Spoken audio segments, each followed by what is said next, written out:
नमस्कार दोस्तों। और ये आज की इस कहानी का नाम है समझदार।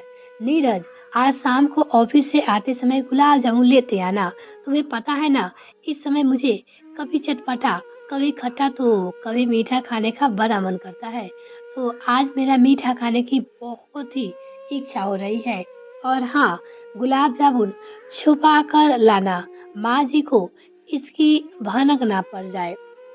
जब सौम्या नीरज से ये सब कह रही थी, जानकी जी ने ये सारी बातें सुन ली और उन्हें अपनी बहू के ऊपर बहुत तेज गुस्सा आने लगा। ओह, तो मुझसे छुपा छुपा कर अपने कमरे में मंगा कर चीज खाई जा रही है। पता नहीं कितनी चीज मंगा कर रखती होगी अपने कमरे में। हम क्या मना करते हैं? जानकी जी मन ही मन बोली। बहू को खाने की, फिर चुपके चुपके क्यों खाती है? आने दो उसके पापा को, आज सब बताती हूँ। शाम को नीरज ऑफिस से जैसे ही घर में आया, देखा बीच हॉल में माँ बैठी हुई है। तब माँ ने कहा, क्यों रे बीवी के भक्त, आज बीवी की कौन सी फरमाइशें पूरी करके आया है? माँ बोली, हाँ भाई, सही बात है। अब तो हम बूढ़े बुढ़िया हो गए, हमें कोई क्या पूछेगा। आजकल तो वैसे भी तेरी बहू के नखरे ही बहुत है।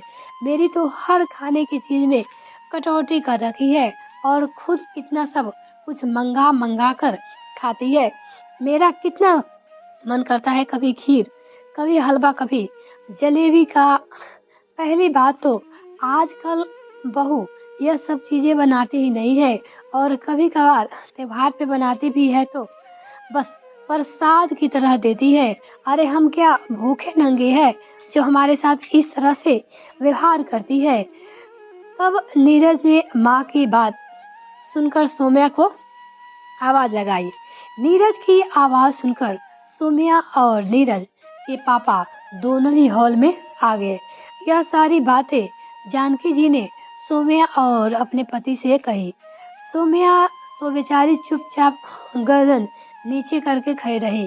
किंतु तब जानकी जी के पति अखिलेश जी ने कहा, जानकी, तुम बेवजह ही बहू के ऊपर गुस्सा हो रही हो।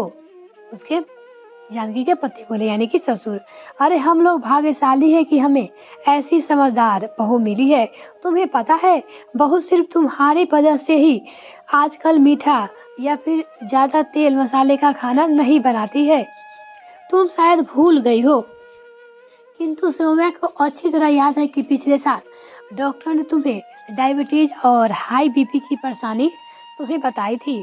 तुम तो अपने खाने पीने पर बिल्कुल कंट्रोल नहीं करती, किंतु बेचारी बहू तुम्हारी वजह से पूरे घर वालों के खाने पे कंट्रोल करती है।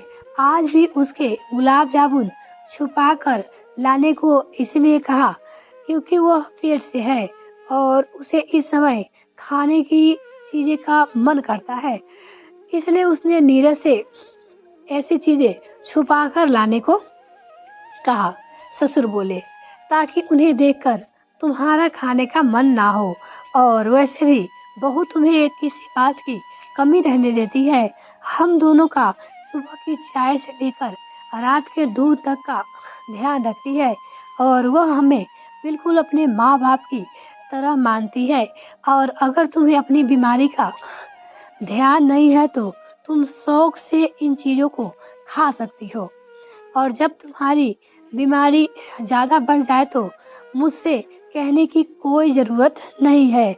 अखिलेश जी को नाराज होते देखकर जानकी समझ गई कि वह बिल्कुल सही कह रहे हैं।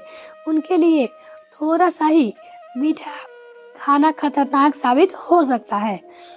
तब उन्होंने बहू के लिए सिर पे हाथ फेरते हुए कहा, जी आप बहुत सही कह रहे हैं।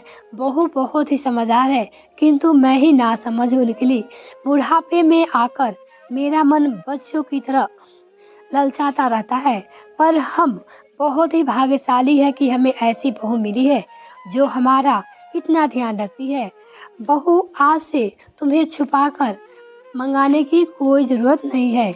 मुझे खुद को ही अपने ऊपर कंट्रोल करना होगा, और अब मैं खुद तुम्हारे लिए अच्छी अच्छी चीजें बनाकर खिलाऊंगी, ताकि तुम्हें बाजार से चुप चुप कर करना मंगाना नहीं पड़े।